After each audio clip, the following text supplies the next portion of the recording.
time in part 1, Red versus Blue part 1, we talked a little bit about those 3D anaglyph glasses. And I mentioned a film my family and I watched with those glasses. And this 3D anaglyph glasses, these right here. And now, because of viewing the film through both eyes, through both colors, both sides, with these glasses, the film and its characters really came to life. We were able to see the detail and curves and context of the scene and that we were viewing, and it came with a new perspective, a full and immersive perspective. Now, these anaglyph glasses only worked when you looked out of both sides. Yes, you had to look at both sides. That is where the 3D, the depth, and the reality was hidden. If you wore the glasses and closed your right eye, let's say, then you would see the film only in red. In fact, the whole world would have a red hue to it, and the film or image you were trying to view in 3D with the depth it was made to have would be lost to you. And if you closed your left eye, you would see the film only in blue. And in fact, the whole world would have a blue hue to it, and the film or image would lose its depth.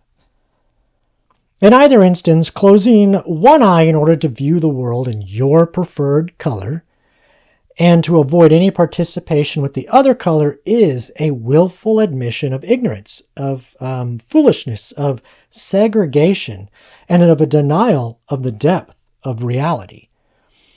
Now, although just like that web series, Red versus Blue, that Random Voice of Questions hinted at in part 1, just like the anaglyph glasses, we, people, humans, citizens of the United States, we have a tendency to allow one of these colors to form our values, our opinions, our beliefs, our morals, our character, our perception of things, and sadly, very, very sadly, be the base for our foundation. What do you mean by be the base for our foundation? Good question, Random Voice of Questions. The best way to answer that is to suggest that you read my book when it comes out, Volume 1, The Foundation to Your Success. Yeah, cha-ching. I bet you thought I couldn't get that one in there, didn't you? Yeah.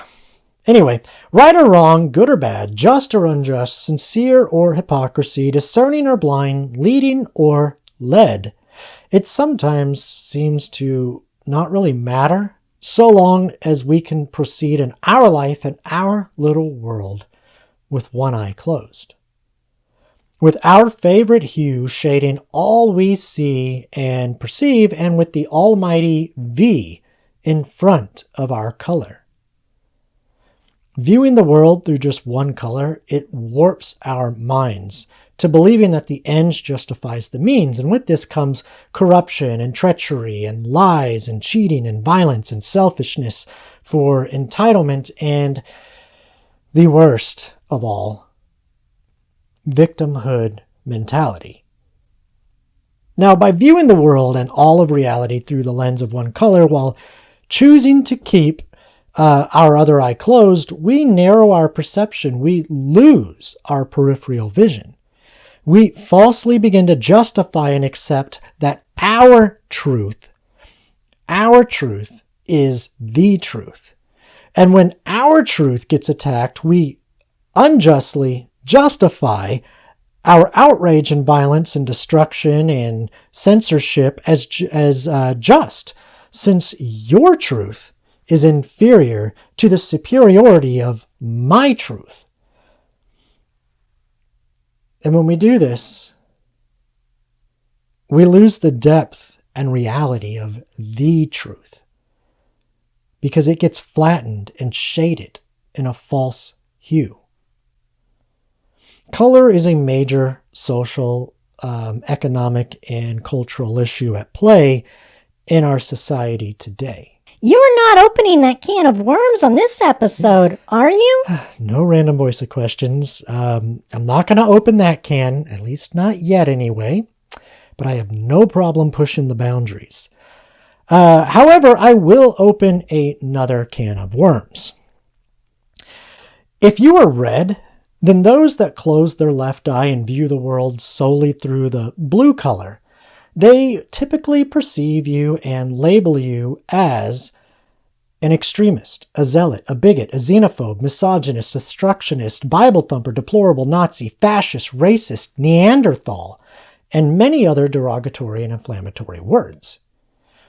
Now, if you are blue, then those that close their right eye and view the world solely through the red color, they typically perceive and label you as a radical, a zealot, thug, hack, a libtard, a snowflake, a hypocrite, a troll, and many, many other derogatory and inflammatory words. Since everyone who was allowed to be born is free to choose their own path and their own destiny, some will truly wear the badge of one or more of those labels. Sadly, very sadly, you are correct, Random Voice of Reason. However, I have to say that I think most don't. Or if they happen to, I think maybe for most it is done ignorantly. Like they do not know that they are blinded yet. But, I mean, that's kind of why I think I can say that these terms and labels are often not based in fact or reality and are often willfully ignorant of context, reasoning, and truth. And I say often, not every time, and never, just often. These terms are often not evaluated based on an individual, but are most often generalized, blanketed statements to hurt another, to shut down a conversation, to damage a person's reputation and character, to silence and cancel opposition, to censor opposing views and opinions and perceptions, and to falsely elevate the user's self-indulgence to feed their heightened sense of self-importance. Sadly, this is also often based on faulty generalizations based on the perceived color of the person, red or blue.